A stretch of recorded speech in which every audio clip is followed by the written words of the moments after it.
டாஸ்மாகை சுற்றியுள்ள பல்வேறு குற்றச்சாட்டுகள் அடங்கிய எஃப்ஐஆர் அடிப்படையில் இடி இந்த விசாரணை தொடங்கியிருக்குது.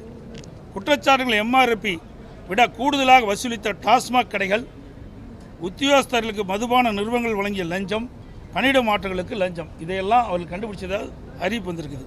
சோதனையின் போது டாஸ்மாக் கல்லூரிகளில் பணியிட மாற்றங்கள், போக்குவரத்து டெண்டர்கள், பார் உரிமம் டெண்டர்கள், தனிப்பட்ட நிறுவனங்களுக்கு உளவுத்துறை ஆணைகள் உள்ளிட்ட ஆவணங்கள் மீட்கப்பட்டிருக்கின்றன.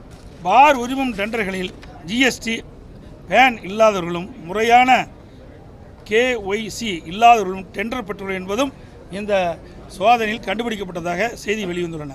டாஸ்மாக் உயர் அதிகாரிகளும் மதுபான நிறுவனங்களும் நேரடி தொடர்பில் இருப்பதாகவும் அதிக உத்தரவுகளை பெற முயற்சிகள் மேற்கொள்ளப்பட்டதாகவும் இந்த சோதனை மூலம் உறுதி செய்யப்பட்டதாக செய்திகள் வெளிவந்துள்ளன. மேற்கண்ட அனைத்து நடவடிக்கைகளும் PMLA 2002 மற்றும் ஊழல் தடுப்புச் சட்டம் 1988 ஏற்ப குற்றச்செயலாக இடி உறுதி செய்துள்ளதாக அறிவிப்பு அமலாக்கத்துறையில் வெளியிடப்பட்டிருக்கு. இவ்வளவு பெரிய 1000 கோடிக்கு மேலே முறைகேடு நடந்ததாக சொல்கிறாங்க. அது முழு விவரமும் முழு விசாரணை நடைபெற்று முடியும் போது சுமார் 40,000 கோடி முறைகேடு நடைபெற்றுவதாக தெரிய வரும் என்று எங்களுக்கு தகவல் கிடைத்திருக்காங்க. அதாவது நாங்கள் எதுவுமே செய்ய முடியாது. இன்றைக்கி அமலாக்கத்துறை சோதனை மேற்கொண்டுட்டாங்க. சோதனை அடிப்படையில் அவை கைப்பற்ற ஆதாரத்தின் அடிப்படையில் வழக்கு தொடருவாங்க. இதில் யாரெல்லாம் சிக்குவாங்க என்பதெல்லாம் ஊடகத்துக்கு பத்திரிக்கையும் அந்த அமலாக்கத்துறையை தெரிவிக்கும்.